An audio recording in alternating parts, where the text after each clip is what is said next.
Hello दोस्तों, good morning. आज सुबह सुबह मैंने नहा लिया था। 4 बजे हम उठ गए थे। 4 बजे मैंने कपड़े वपड़े धो के नहा धो के मैं बैठ गई थी।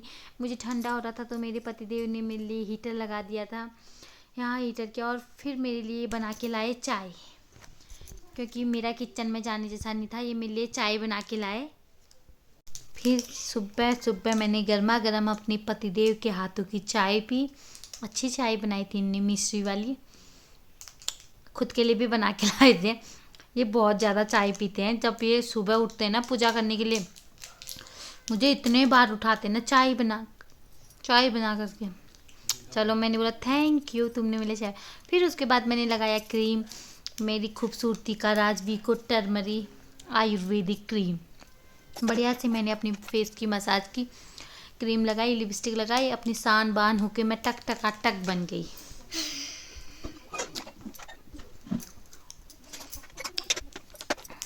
हो गई थी मैं बिल्कुल रेडी, क्रीम रीम लगा के। फिर उसके बाद यहाँ पे इतना ढेर कपड़ों का लगा था। एक कपड़ों का ढेर मैंने फोल्ड करा। कल धोए थे तो उठाया नहीं। ठंडियों में पता ही है कितने ज़्यादा कपड़े, फिर छोटे बच्चों के साथ तो बहुत ही ज़्यादा कपड़े हो जाते हैं। सारे कपड़े फोल्ड किए। अब मैंने अलमारी में इन कपड़ों को अभी थोड़ी देर में रखूँगी अलमारी में। यहाँ रियांश के पापा आवाज़ लगाए थे रियांश को कि उठ जा उठ जा। ये उठ ही नहीं रहता। सुबह सुबह इतना आलस दिखाता है ना, उठता ही नहीं है, क्योंकि रात में 11 बजे से पहले सोते ही नहीं है दोनों बच्चे। पापा बुलाने बाहर। कितना ही सुलाव इनको, ये सो ही नहीं देते। फिर जब तक इसको डांट नहीं खिलाई ना, तब तक ये उठा नहीं। ये उठा और ब्रश इधर उधर रख देता है। इसने डांट खाई तो फिर गुस्सा हो गया। दीदी नाश्ता लेके आ गए थे बच्चों के लिए। फिर मैंने इसको खिलाया भी और साथ ही तैयार भी किया। एक माँ की कितनी जिम्मेदारी होती है वैसे, बहुत ज़्यादा।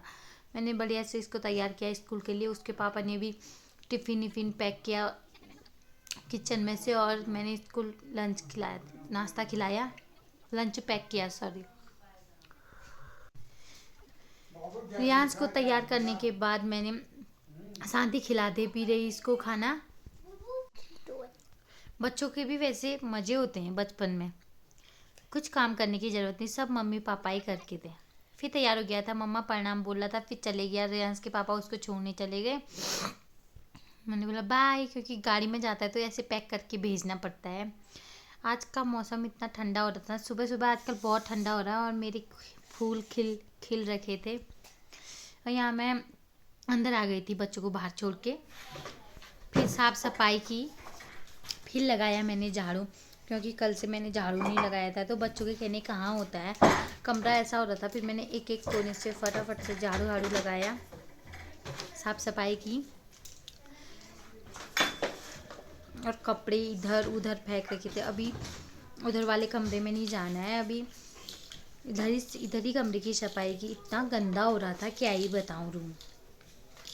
मैंने साफ करके झाड़ू मारा, फिर कोने कोने से भी झाड़ू मारा। रिशु सोई थी।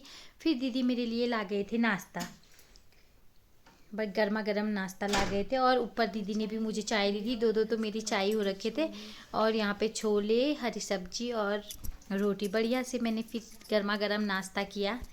मैंने फटाफट से खाया। दोनों गिलासों की चाय सड़का दी मैंने, क्योंकि ठंडा भी हो रहा था, और रोटी भी खा ली।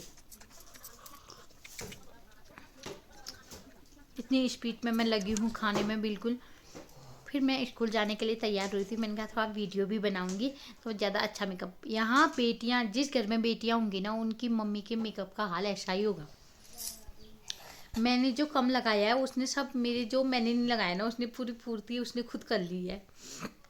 फिर चले गई मैं अपनी बेटी को लेने। मेरा बेटा हो रखा था गुस्सा, क्योंकि उसको छुट्टी के वक्त ट्रॉफी मिलने वाली थी। आप जल्दी क्यों आए करके मिले, चिढ़ रखा था। यहाँ गुस्सा होकर आगे आगे चल रहा था, मैं पीछे पीछे थी। फिर साथ ही मैं चित्रांशी और खुशी को भी लेने चले गई थी। दीदी का फ़ोन आया था कि बच्चों को ले आना। घर पे आते ही मेरी रिशु के तो अलग ही ड्रामे होते हैं। सबसे लड़ाई कर रही थी दीदी लोगों से। इसका मुंह देखो तो। फिर छोटे बच्चों के ना अलग ही वो होता है, गुस्सा कर रही थी दीदी लोग। दीदी लोग भी उसको चिढ़ा रहे थे। यहाँ मम्मी बीड़ी पी रहे थे, एकदम फका फक बीड़ी की धुआं मार रहे थे, और दीदी भी चित्र को पकड़ के रीशु को चिढ़ाते। रीशु चिड़ी थी। आज का ब्लॉग बस इतना ही है दोस्तों। ऐसे ही आप अपना प्यार सपोर्ट बनाए रखना। बाय। आज का ब्लॉग कैसा